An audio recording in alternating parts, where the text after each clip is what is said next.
नमस्कार, स्वागत है आपका पीताम्बरा परिवार में। आज हम एक अघोरी की खतरनाक गाथा के बारे में बात करेंगे। ये एक सत्य कहानी है और इसे सुनते ही शायद आपको ये लगने लगेगा कि इतना खतरनाक क्या अघोर पंथ में होता है या नहीं। ये सत्य घटना है और इसी घटना को मैं आपको बड़े विस्तार से बताने वाली हूँ। पूर्व का नीला आकाश धीरे धीरे रक्ताभ होता जा रहा था। सूर्योदय होने ही वाला था। मयूराक्षी के शमशान में गहरी नीरवता बिखरी हुई थी। चारों ओर साए साए कर रहा था वातावरण। शायद रात में कई चिताएं शमशान में जली हुई थीं, जिनकी राख से धुएं की पतली लकीरें निकल रही थीं। अभी भी कुछ ही दूरी पर 3-4 नरमुंड बिखरे हुए थे, जिन पर लाल सिंदूर का टीका लंबा लगा हुआ था और लाल फूल भी पड़े हुए थे। तेल का दीपक और अगरबत्ती भी वहां जलाई हुई थी। आगे व्यक्ति कहता है कि मैंने देखा कि एक प्रौढ़ावस्था वाला व्यक्ति, यानी कि अधेड़ अवस्था वाला एक व्यक्ति का सब पीठ के बल जमीन पर टेढ़ा पड़ा हुआ था। उसके जटाजूट में बाल शमशान की राख और धूल से सने थे। गले में हड्डियों की माला थी। बगल में एक लंबा सा लोहे का त्रिशूल पड़ा था, जिस पर ताजा खून लगा हुआ था। निश्चय ही यह कोई भयंकर अघोरी था। वह व्यक्ति, इसमें कोई संदेह नहीं था। भय और आतंक फैला हुआ था। उसके बदसूरत चेहरे पर आंखों में भी भय समाया हुआ था। उसके टेढ़े हुए पैरों के पास देसी शराब की कुछ खाली बोतलें पड़ी हुई थी, जिनके बगल में कटे हुए कई नींबू भी बिखरे हुए थे। सब कुछ देखकर यही लग रहा था कि हत्या निर्ममता पूर्वक ही की गई है। इसमें कोई भी संदेह नजर नहीं आ रहा था। उसका पूरा पेट फटा हुआ था और भलभलाकर खून चारों ओर निकलकर फैल गया था और सूख गया था। आंतड़ियां भी बाहर निकल आई थी, जिस पर कुछ मक्खियां भिनभिना रही थी। आखिर ये कत्ल किसने किया? शमशान में यह अज्ञात अघोर साधक कौन था?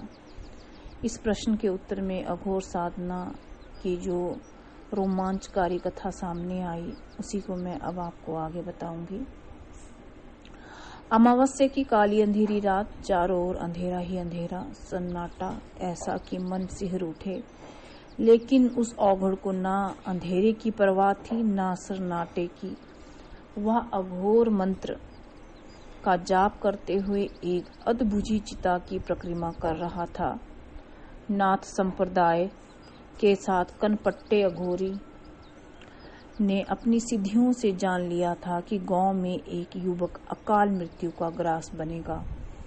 चूंकि उसे भैरवी सिद्धि करनी थी, इसलिए उसने युवक की मौत का डोला आने से पहले ही चिता स्थली का अग्नि स्तंभन कर दिया था।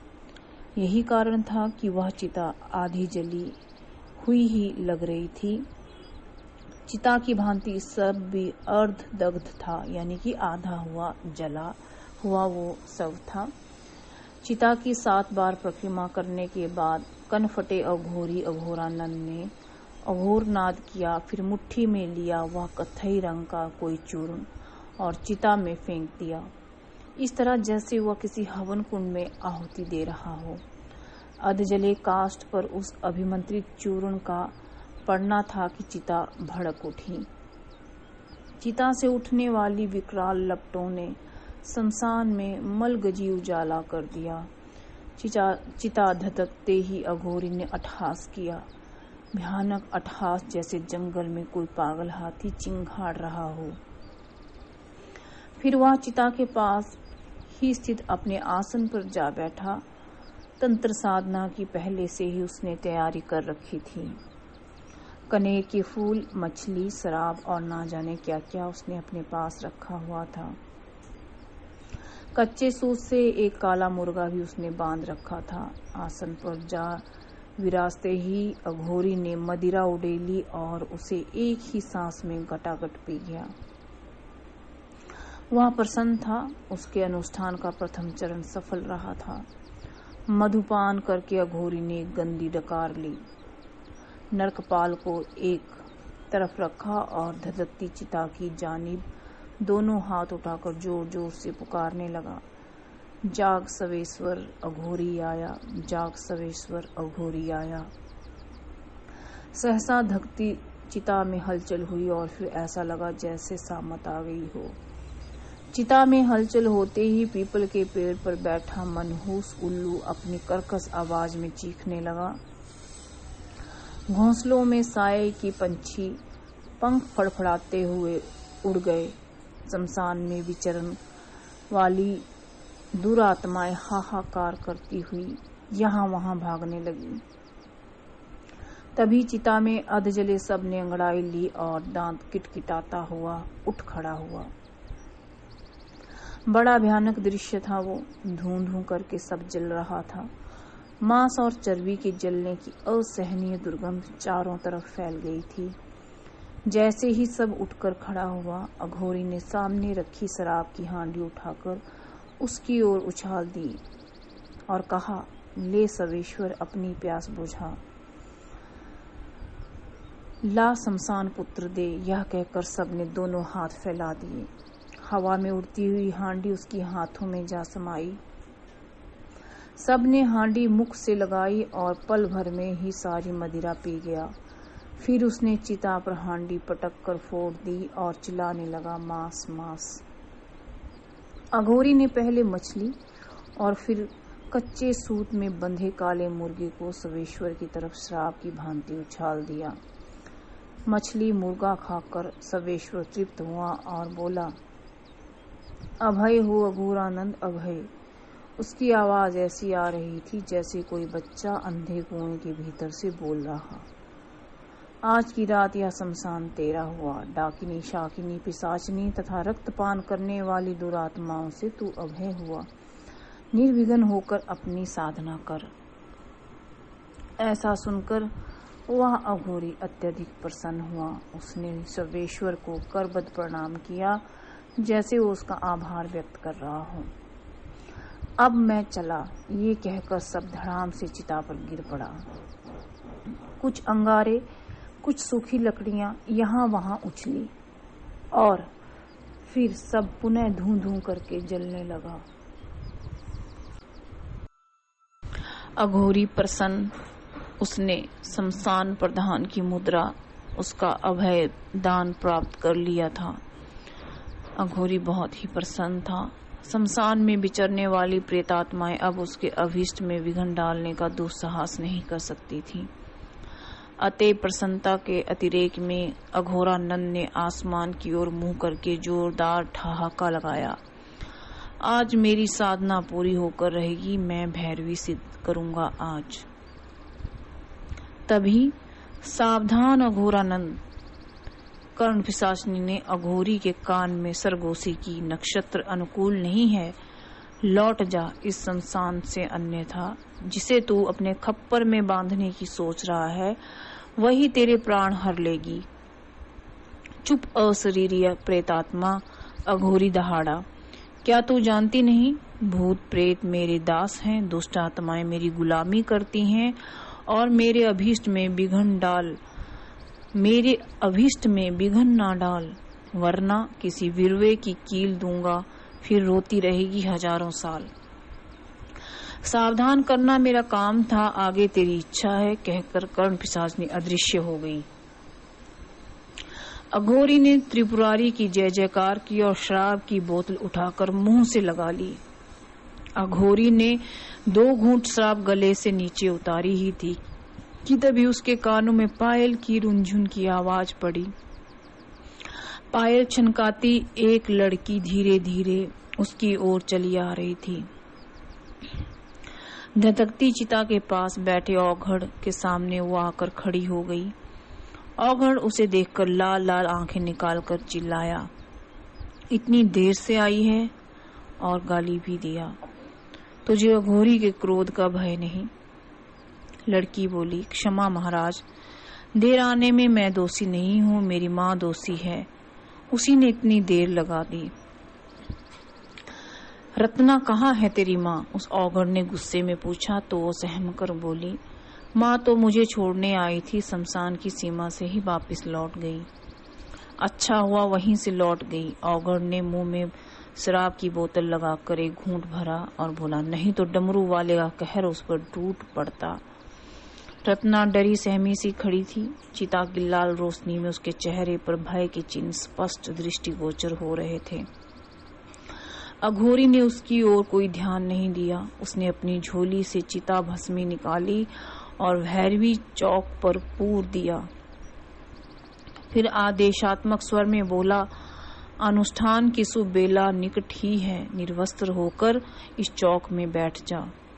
औघड़ की बात सुन पल भर के लिए कन्या बहुत डर गई, लेकिन सुनसान जगह पर वो क्या कर सकती थी। औघड़ की बात उसने मान ली, क्योंकि वह शमशान से भाग भी नहीं सकती थी। अगर शमशान से भाग भी जाती तो माँ शायद उसे घर में घुसने नहीं देती। लिहाजा मजबूरन उसने वही किया जो अघोरी ने कहा। शराब के नशे में धुत अघोरी देर तक उस लड़की को देखता रहा। फिर एक शराब घूंट का पी करके बोला, बैठ जाओ, कुछ तांत्रिक क्रियाएं करनी हैं। आज्ञा पाते ही रत्ना चिता भस्मी के ऊपर चौके पर बैठ गई। औघड़ ने पद्मासन लगाकर बैठ गया और अघोर मंत्रों का जाप करने लगा। फिर उसने एक पात्र में बोतल से मदिरा उड़ेली और रत्ना को देते हुए कहा, इसे पी लो भैरवी, यह महाकाल का प्रसाद है।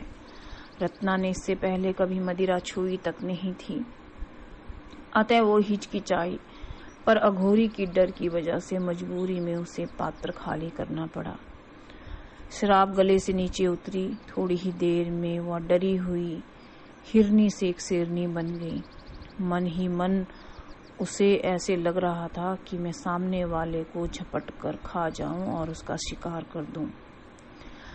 अब बस आखिरी क्रिया बची है। औघड़ बोला, मैं आह्वान के समय तुम्हारा रमण करूंगा, उसके बाद अनुष्ठान समाप्त हो जाएगा और तुम्हारे अंदर वे सभी सारी शक्तियां आ जाएंगी जो एक भैरवी के अंदर होती हैं। रत्ना ने कोई विरोध नहीं किया, ना कुछ बोली। उसे साथ देकर अघोरी ने उसकी हामी को हाँ ही मान लिया। तभी नशे में धुत उस अघोरी ने रत्ना को पकड़ लिया, लेकिन तभी कर्ण पिशाचनी ने पुनः उसकी कान में चेतावनी दी, सावधान शमशान पुत्र, सावधान, नहीं तो तेरा आज अनिष्ट हो जाएगा। लेकिन अघोरी ने कर्ण पिशाचनी की तरफ कोई ध्यान नहीं दिया। पहले अब जान लेते हैं कि रत्ना कौन थी और उसके अघोरी के साथ क्या रिश्ता था। रत्ना के पिता चरणजीत सिंह प्राइमरी स्कूल में अध्यापक थे। माँ चंद्रकला 5 दर्जा पास घरेलू महिला थी। गृहस्थी संभालने के साथ साथ वह घर में सिलाई का काम भी करती थी। रत्ना 7 साल की हो चुकी थी। पिता उसे बहुत प्यार करते थे। उन्होंने उसका दाखिला कस्बे के उसी स्कूल में करा दिया था जहां पर वो स्वयं अध्यापक थे। रत्ना का भाई राजेश मात्र 4 साल का था। अब उसे निमोनिया हुआ। कुछ डॉक्टरों को दिखाया, नीम हकीम सब कर लिया, लेकिन कहीं से कोई फायदा नहीं हुआ। थक हार कर रत्ना की माँ ने, जिसका नाम चंद्रकला था, झाड़ फूक टोना टोटका करने वालों के पीछे भागने लगी और उन लोगों को दिखाया, फिर भी कोई नतीजा नहीं लगा। उन्हीं दिनों कस्बे के निकट मयूराक्षी के शमशान में एक औघड़ ने डेरा जमाया। जल्दी ही कस्बे में खबर फैल गई कि शमशान वाला औघड़ सिद्ध है और जिस पर हाथ रख देता है उसके सिर से सारी बलाएं टल जाती हैं। चंद्रकला को पता चला तो राजेश को लेकर, यानी अपने बेटे को लेकर, वह उसी औघड़ के पास जा मिली। ईश्वर जाने कि यह उस अघोरी के आशीर्वाद से हुआ या ईश्वर की आशीर्वाद से हुआ या जड़ी बूटियों का असर था कि राजेश कुछ ही दिनों में भला चंगा हो गया। बेटे के ठीक होने के बाद अघोरानंद के प्रति चंद्रकला की अंध भक्ति बढ़ गई और वह उसके पास आना जाना करने लगी। वह उसे अपने भगवान के समान ही मानती थी। यहाँ तक कि अघोरी के सामने चंद्रकला की नजरों में पति की इज्जत ना के बराबर रह गई थी। रत्ना को अघोरी ने पहली बार तब देखा जब वो उसके घर आया था। वह 10 साल की थी और दुनियादारी की बहुत सारी बातें जानने समझने लगी थी। उस वक्त अघोरी की उम्र 25-26 साल रही होगी। उलझी हुई बड़ी बड़ी लटें, फैली हुई स्याह दाढ़ी, शरीर से वह गंदा जरूर लगता था मगर चेहरे पर एक तेज था। बात बात में गाली बकता था। चंद्रकला को छोड़कर सबसे अभद्रता से पेश आता था। माँ के कहने पर रत्ना ने अघोरी के पैर छुए तो अट्टहास लगाते हुए उसने चंद्रकला को देखकर कहा, तेरी बेटी बड़ी भाग्यशाली है। मैं इसे अपनी भैरवी बनाऊंगा। आज से यह मेरी हो गई। अघोरानंद की बात सुनकर चंद्रकला खुश हो गई। उसने हाथ जोड़कर कहा, सब कुछ आपका ही है महाराज, मैं तो आपकी चरणों की दासी हूँ। जब यह बात रत्ना के पिता चरणजीत को पता चली तो उन्हें इस बात से बहुत अधिक गुस्सा आया और उसने अपनी पत्नी को खरी खोटी सुनाई। उसके बाद तो वह औगड़ रत्ना के घर में आना जाना उसका बढ़ गया और वो कई दिन वहां ठहरने लगा। जब भी कोई कस्बे से कोई औरत वहां से गुजरती थी तो वह औगड़ उन औरतों को या अन्य व्यक्तियों को गाली गलौज करता था, लेकिन कोई भी लोग उसको इसलिए मुड़कर जवाब नहीं देते थे क्योंकि सभी समझते थे कि वो औगड़ सिद्ध है। जब औगड़ ने अपनी इच्छा रत्ना की माँ के सामने रखी तो उसने कहा कि मुझे कभी रोकना मत, मैं डाकिनी शाकिनी पिशाचिनी को वश में कर सकता हूँ, तेरी बेटी को सबसे बड़ी भैरवी भी बना सकता हूँ। माँ इस लालच में आ गई। जब ये बात फिर से रत्ना के पिता के कानों में पड़ी तो उन्हें अघोरी पर बहुत गुस्सा आया और उन्होंने डांट फटकार कर अघोरी को घर से बाहर निकाल दिया। तभी अघोरी ने जाते जाते श्राप दिया कि बहुत शीघ्र तू अपने ही घर में एड़ियां रगड़ रगड़ कर मरेगा और मेरा श्राप खाली ना जाएगा।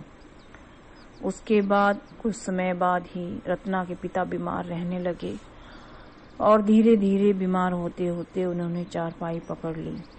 कई लोगों ने रत्ना के पिता से कहा कि उस अघोरी से जाकर के माफी मांग लो वरना आपका अनिष्ट तय है, लेकिन रत्ना के पिता एक सच्चे व्यक्ति थे। उन्होंने उस गंदे अघोरी से कोई भी बात करने का मन नहीं बनाया और माफी तो बहुत दूर की बात थी। धीरे धीरे रत्ना के पिता चल बसे।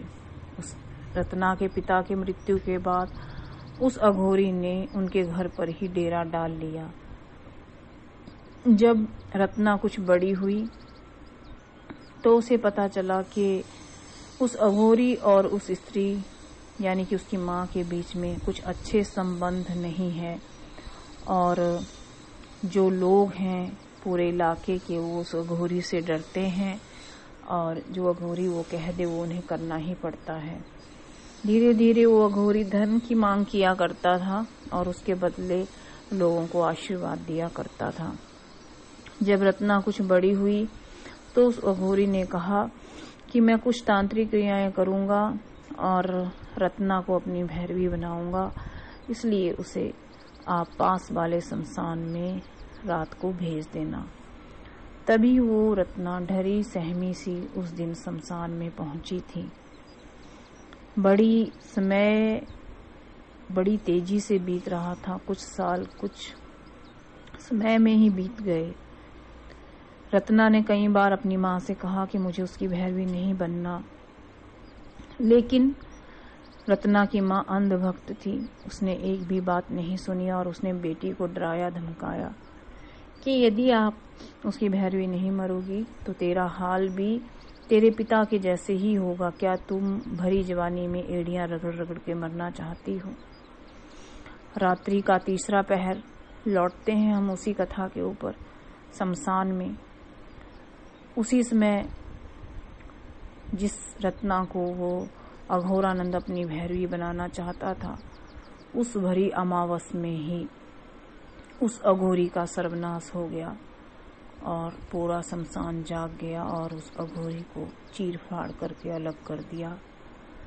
रत्ना अपने घर पहुंची। दरवाजे पर उसने 2 बार दस्तक दी। रात्रि का 3रा पहर था। दस्तक होते ही चंद्रकला यानी कि उसकी माँ की आवाज अंदर से आई और उसने पूछा कौन है, क्योंकि शायद वह सोई नहीं थी और उसे उस बात का पछतावा हो रहा था उस दिन, जिस दिन उसने उस अघोरी से मुलाकात की और उसे अपने घर में आने दिया। रत्ना ने आवाज दी और कहा कि मैं हूं तुम्हारी बेटी। तब चंद्रकला ने दरवाजा खोला और कुछ क्षणों तक चंद्रकला अपनी पुत्री की आंखों में झांकती रही। शायद उसे अपने बेटी की सांसों से शराब की बदबू आ रही थी और उसने पूछा, औगड़ बाबा से दीक्षा प्राप्त कर ली? तो रत्ना ने कहा, नहीं माँ, मैं जैसी घर से गई थी मैं वैसी ही वापस लौटी हूँ। तो चंद्रकला ने कहा, तो तुम्हारे कपड़ों पर खून के धब्बे क्यों हैं? तो रत्ना ने कहा, ये स्वयं महाकाली ने उस दुष्ट दानव को दंड दिया है। मुझे नहीं पता कैसे, लेकिन ये खून उसी अघोरी का है। तभी रत्ना की माँ तेजी से उसे अपने घर के अंदर ले गई और उसके मुख पर एक अर्थपूर्ण मुस्कान थी। शायद उस अघोरी से उन्हें हमेशा के लिए छुटकारा मिल गया था। नमस्कार।